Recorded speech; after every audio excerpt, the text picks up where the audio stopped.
Welcome back, everyone, for another deep dive It's great to be back. into Professor Taracuso's essay on science and religion. Yeah. Picking up right where we left off. Yeah. Remember how we were talking about Yeah. how faith and science don't have to be enemies? Right.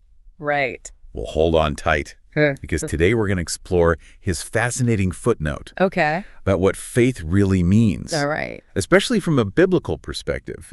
And this might surprise you if you think of faith as just blind acceptance or superstition. Yeah, it's interesting how faith is often seen as just kind of this blind leap, Yeah.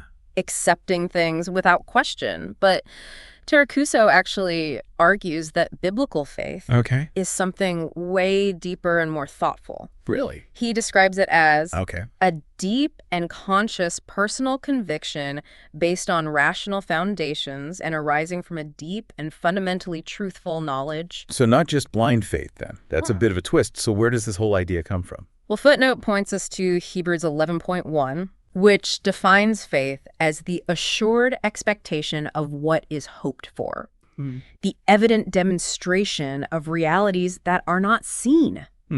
Assured expectation and evident demonstration. Those sound pretty complex. Yeah. Could you break that down a little bit for me? Yeah, of course. And think of assured expectation as having like a confident hope, Right. even when things are uncertain. Right. It's like, Yeah. believing you'll reach your destination, Right. even though you haven't even finished the journey yet. I see. And then evident demonstration refers to the ways we see faith working in our lives and in the world around us, even if we can't physically see God. Okay. So it's like, Yeah. seeing the effects of gravity, even though we can't see the force itself. So it's not about ignoring reality, Right.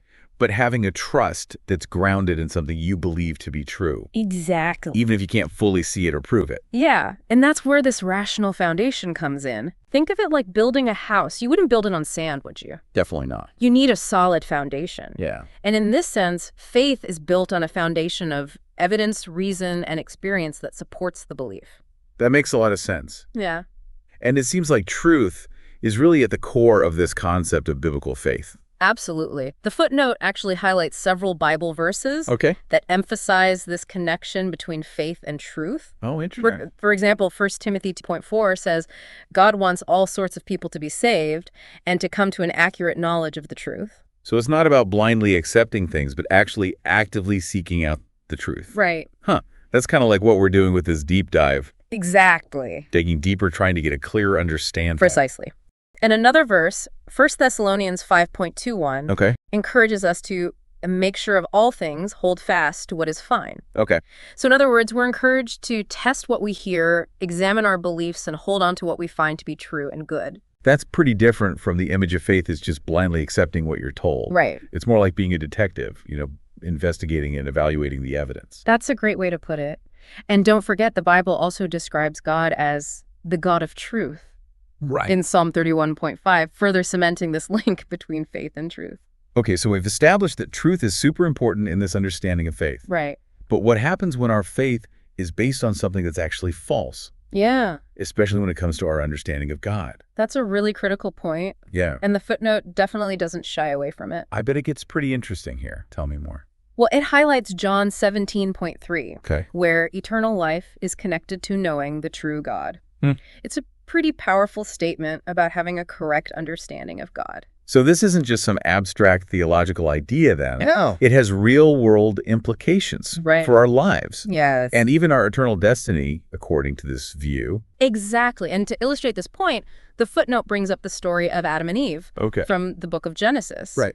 They believed the serpent's lie about God, and that decision had devastating consequences. Right. They were separated from God, and that choice brought suffering and death into the world. Yeah, It's a classic cautionary tale. it really is. And, Yeah. if we connect that story to the bigger picture, Mm-hmm. we can see a parallel to our own lives. Okay. Making decisions based on incomplete or false information Right. can lead us down the wrong path, causing pain and separating us from what truly matters. Well, that's a sobering thought. Yeah. It makes you realize how important it is to make sure your beliefs are aligned with the truth, Yeah, especially when it comes to something as foundational as your understanding of God. absolutely. And the footnote goes on to say that believing something false, especially about God, can affect our daily lives and the choices we make, potentially leading to negative consequences. So it's not just about our relationship with God, but also how we live our lives here and now. Right. If we're building our lives on a foundation of falsehoods, Yeah, it's going to impact everything we do. precisely. Which brings us back to Teracuso's main point. Okay. If true faith is rooted in knowing the truth, then seeking truth becomes a vital part of our faith journey. Thanks for joining us on this deep dive into the true meaning of faith, We hope this has given you some food for thought and that it will inspire you to keep seeking truth. in all parts of your life. Thanks for listening.